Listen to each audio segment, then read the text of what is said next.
Hi everybody, hope you're well, hope you're keeping safe, and I hope you are enjoying this beautiful weather that we have at the moment. As you can see, I'm on site at the moment. I wouldn't say I'm on holiday, no, I'm actually working. I've just finished a 2-day filming session with Caravan Guard, which has been great. Done a lot of filming and I'm just finishing up stuff now. Now the last video I mentioned to you was that we were going away and we're going to do a Q&A when we got back. So things haven't really panned out in the way that I anticipated. We never went away, I was too ill. It's not just a case of feeling unwell, I've actually been in the hospital a couple of times as well, and it's been quite unpleasant. The pain that I'm going through at the moment is, now it's bearable, but it has been really quite ridiculous, quite ridiculous. I seem to be on the mend now, and that's my first answer to the question that I've had. Quite a few of you have asked, how am I doing, how is my health? I'm okay, I'm not brilliant, I'm not out of the woods yet, I'm okay, I'm muddling on. Like I said, the pain levels originally were going down. I was quite happy with how it was going. In fact, the doctor took me off of 2 tablets because he said you don't need that anymore, you're doing really well, things are starting to come back. And then in the last 3-4 weeks it's just been a bloody nightmare, to be fair, and I haven't really been very well. So, slight setback, but nonetheless, I'm okay. My kidneys at the moment are the ones that are taking the absolute brunt of all of this. So it's awful. But don't worry about me, I'll be all right. So, I've had lots of questions, and over the past few weeks, I've been answering those randomly in various places. So I've decided I'm going to split this up into 2 videos because I've had so many questions and I don't want you sitting through 45 minutes of me just talking to the camera. So I've split it up into 2 videos, and this is the first part, and yes, let's get on with the first question, whatever that is. Lee Pearce has written, what happened to caravan shorts and make way with the Morleys? This is a good question actually. In fact, a couple of people have been asking what's happened to make way with the Morleys and caravan shorts. So hopefully we can just clear that up once and for all. Make way with the Morleys. Still meet up with him, still chat to him on a weekly basis, still chat to him online on a daily basis. What a lovely guy he really is. Absolutely fantastic guy. Very good friend of mine. I was out with him a couple of months ago. We had a lovely weekend together. It was fantastic. I thought about adding a funny anecdote about him, but no, the truth is he's just found passions in other things. He doesn't feel the passion or the need to upload videos of him and his family and their caravan. They still caravan, they still got their beautiful Bailey, whatever it is, yeah, he still uses it. In fact, he uses it more and more each year going on. In terms of caravan shorts, John sold his caravan, a lot of you will know, and I think he also sold his tow cart as well. I will double check with him. And basically he needed to just release some cash because they've got another lifestyle change. They decided to invest it into a new property, and so they just wanted to free up as much cash as they could in order to do that, and that's where John is at the moment.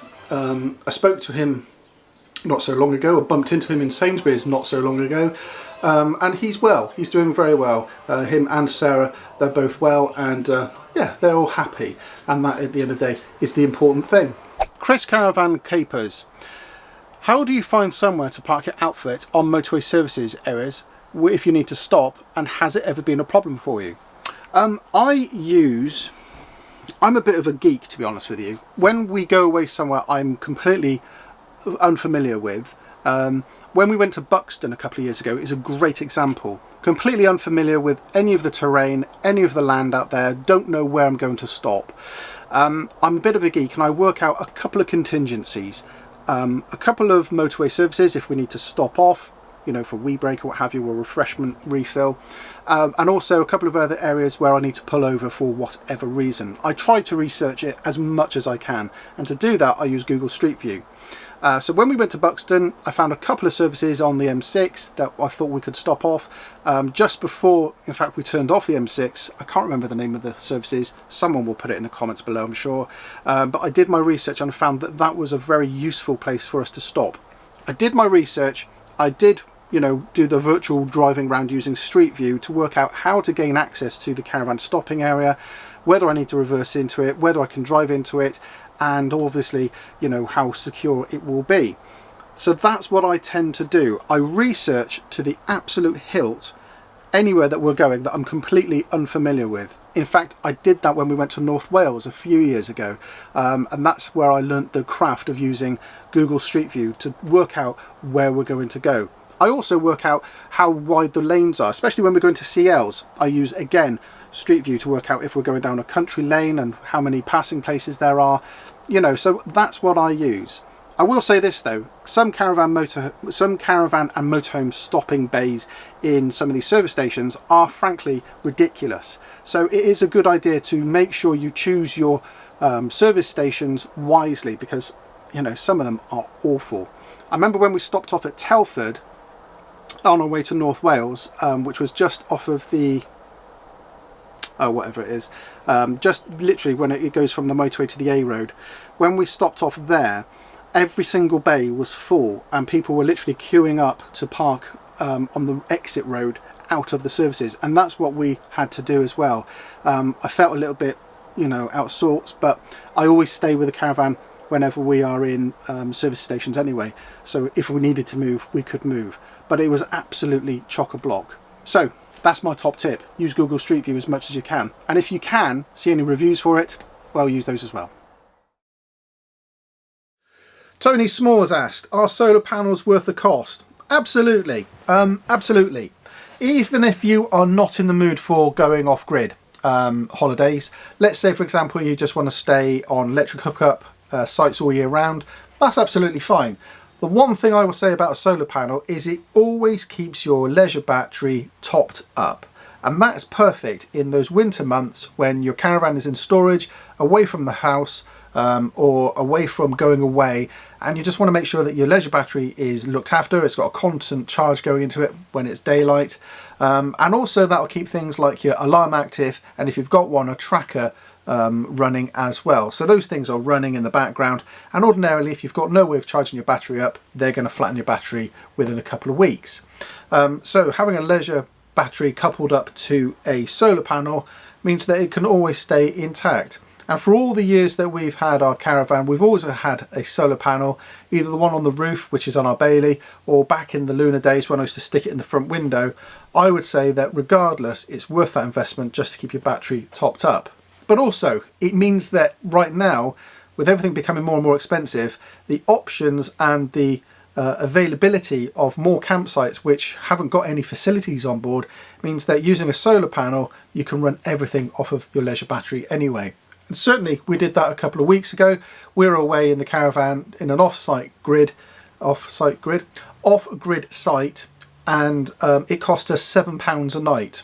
We had no hookup, we had fresh water, we had a bin, and we had a Elson waste point, and that's all we needed. Everything else was run from inside the caravan. Sure, we used gas more than we normally would, but our battery was topped up. We could run anything we wanted. We had lights, we had TV, we were fine. So I would say absolutely, solar panels are certainly worth the investment right now. What's the biggest schoolboy area that you sometimes still do setting up or packing away with your caravan? Yellow tap, the drain down tap. I go out, I fill up the aqua roll. This is it setting up, by the way. I fill up the aqua roll, I plug it in, I come inside and I go to prime the taps. I go to fill up the hot water tank, and I haven't flicked the yellow tap. So 40 litres of water from the aqua roll comes all the way into the caravan, into the hot water tank, and drains straight out onto the floor. I still make that mistake even now. I don't know why. I don't know why. It's one of the things I know I need to do. Every time I bleed the taps, I've closed the taps, I've done the yellow tap, yeah, that's all done. And it just comes in and goes straight back out again. So then you see a grumpy Daniel walking back to the service point to fill up another 40 litre aqua roll. That's the one thing I still do. In terms of coming home, what's the one thing that schoolboy error?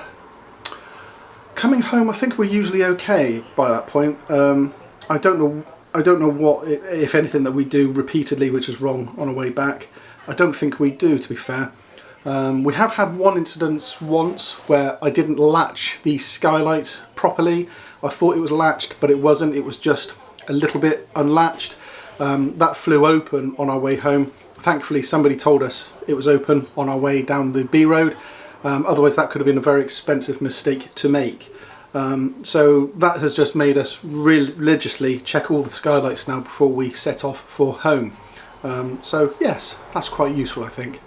Chris Payne has asked, hi Dan, how do you cope with outer front locker? I've ordered a new Bailey Cabrera to replace our Swift Challenger 540. My front locker holds all the toilet chemicals, aqua roll handle, towing mirrors, and not when not in use. The hitch lock when I am, etc. Plus stuff I don't know we need but carry anyway. That's a good question actually, and you know what? It was one of my biggest fears when we went from our Luna to our Bailey, because for those that don't know, the Luna had a big front locker and the Baileys don't have front lockers, and there was lots of stuff that came out of the Luna that has never gone back into the Bailey, because as I cleared out the front locker I realised that I was literally hoarding stuff. What I will say is that it absolutely promotes you to not carry too much stuff with you, because there is simply nowhere to put it. That said, one thing I have done, I shouldn't really be admitting this to you I suppose, but I'm going to tell you anyway. One thing I do is I have a bucket in the gas locker. We only take one gas bottle with us, and in that bucket, which I've put into the gas area where the bottle would go, I've tied it in, and in that bucket goes my toilet chemicals and my wastewater pipes, and that's it. I also carry a ramp in there as well, our levelling ramp, but that's all I carry in there. I make sure I don't put anything plastic in there. It's all I make sure I don't put anything metal in there. It's all plastic items, and there's not a lot in there. It's just I want somewhere convenient outside the caravan to put my chemicals, etc. for the loo. Everything else that would have gone into the front locker typically goes into the the side locker, which is underneath the bed. So underneath there are, just trying to think off the top of my head, is the Cadac legs, which go under there. The winding handle or drill, that's under there. We have a small fan heater under there, that goes right at the front.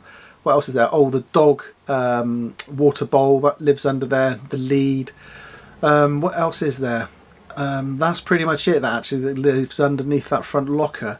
So we actually distributed it around here then everywhere. As for the towing mirrors, when they come off the car, when we arrive on site, when we're there, the towing mirrors just go in the boot of the car actually. The hitch lock lives in the boot of the car when it's off the caravan, simply because I open the boot and I take everything out and I put it back on the A-frame of the van. So actually very little stuff stays in that would have ordinarily been in the Luna. Now in the Luna front locker we had everything. We had the levelling ramps, we had the waste water pipes, we had this service water kit, I had my toolbox in there, I had loads of stuff, absolutely loads of stuff, and we had 2 gas bottlers as well, if I remember rightly.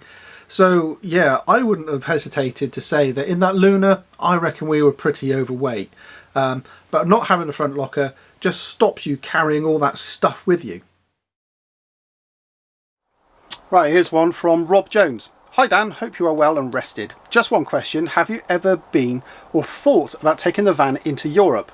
Thanks and keep up the good work. Well Rob, so I'm a child of a caravanning family, and we used to spend most of our time in France in the caravan.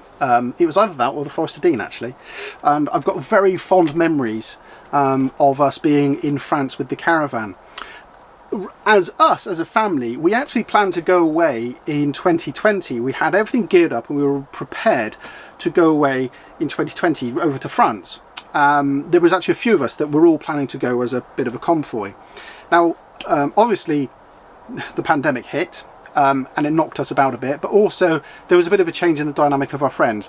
One set of friends of ours had just separated, another friend had started to go quite seriously ill, and it just changed around a bit of the dynamic and it made things a little bit trickier. So that was put on ice indefinitely, But we have considered, and we continue to consider, about going across to Europe.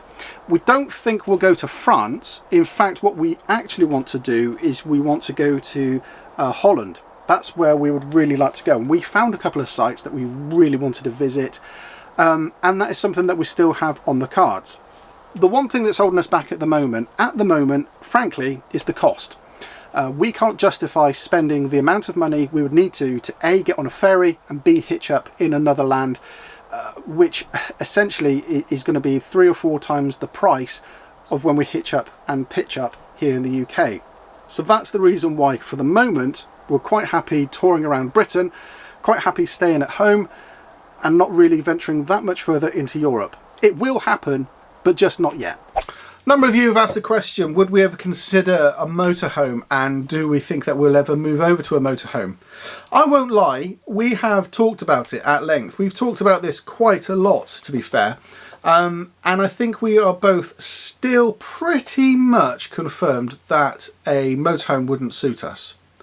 In our mind, it's a different type of holiday. However, that holiday style does sound quite appealing sometimes. Certainly, a touring holiday is something that I would really like to do.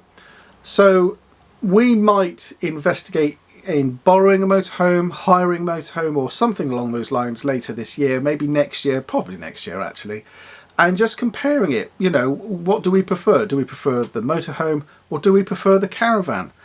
I'm quite hesitant about putting motorhome content on this channel because we are a caravanning family and we are a caravanning channel.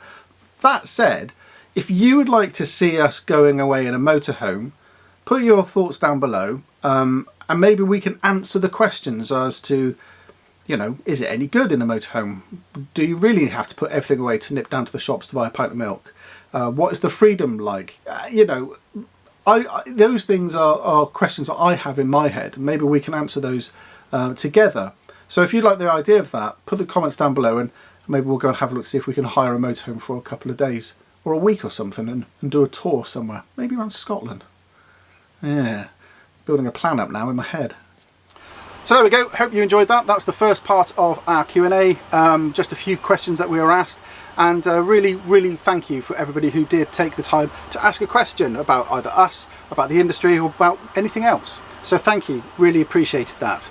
There's going to be a part 2 to this video coming out soon. I don't know when, it's when I put it together, to be honest with you, and hopefully we'll be back on track and creating more great content for you in the near future. So if you haven't already, please hit the subscribe button down below, hit the notification icon so that you are kept up to date when we post the new video. And until then, I'll see you soon. Take care now. Bye bye.